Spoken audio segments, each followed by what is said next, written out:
nor denying her alleged affair with the man she hired as chief special prosecutor to prosecute Donald Trump. Here is the DA, in part, at a celebration service for Dr. Martin Luther King, Jr. You cannot expect black women to be perfect and save the world. The Lord is completing us. We are not perfect. We need your prayers. We need to be allowed to stumble. We need grace. With that kind of support, we will move mountains and do Jesus' will. I'm a little confused. I appointed 3 special counsel, as is my right to do, paid them all the same hourly rate. They only attacked 1. Oh Lord, they gonna be mad when I call them out on this nonsense. First thing they say, oh, she gonna play the race card now. But no, God, isn't it them who's playing the race card when they only question 1?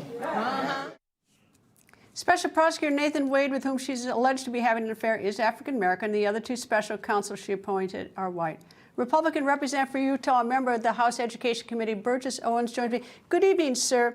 And both Claudine Gay, the former president of Harvard, and now Fani Willis, both very successful women, claim that they assert that they are the product of racism in their troubles. Do you agree or not? I disagree vehemently. I'll say this: Dr. Martin Luther King and that generation, if they were alive today, would be ashamed of what we're now seeing today. We have people who truly think they're entitled to play with different games. At the end of the day, if you lie, cheat, and steal, I don't care what color you are, you don't lower the barrier and say because you're black, you're not supposed to be accountable. You're accountable because you're in a position of people of trust. And I lived through Martin Luther King's day. I was 12 years old during that time. And I remember during the demonstrations, they had such a love for their community, a respect for the community. If you were not going to discipline yourself and they stay nonviolent, you could not participate. You look at the way they dressed themselves, because they were commanding respect, not by begging or saying we deserve because of my skin color. They want respect because they were showing meritocracy, and that was the bottom line. We have today a number of Black Americans who get to where they are, they're in positions of power, overseeing so many of these Black communities that do so poorly, because they're not given the choice of freedom of school, a freedom of a good job or a good business. They celebrate when Black Lives Matter comes through and burn down all the Black businesses. So no, this is the time to reflect on the fact that the American dream is still alive and well.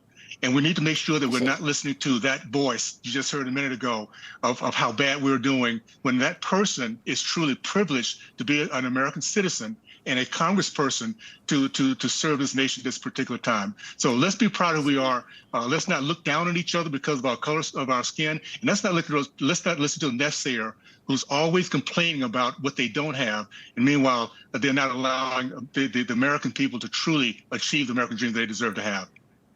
How do we move in the better direction? I mean, it's, because obviously there's a problem. It's easy. It's up to the American people.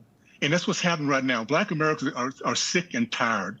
They've given these promises about the Democratic Party for decades, and they're realizing nothing's gotten better. Matter of fact, it's gotten worse. So let's leave it to the American people to understand that their needs should come first. We should be proud of who we are, proud of our country, looking at each other inside out, not outside in.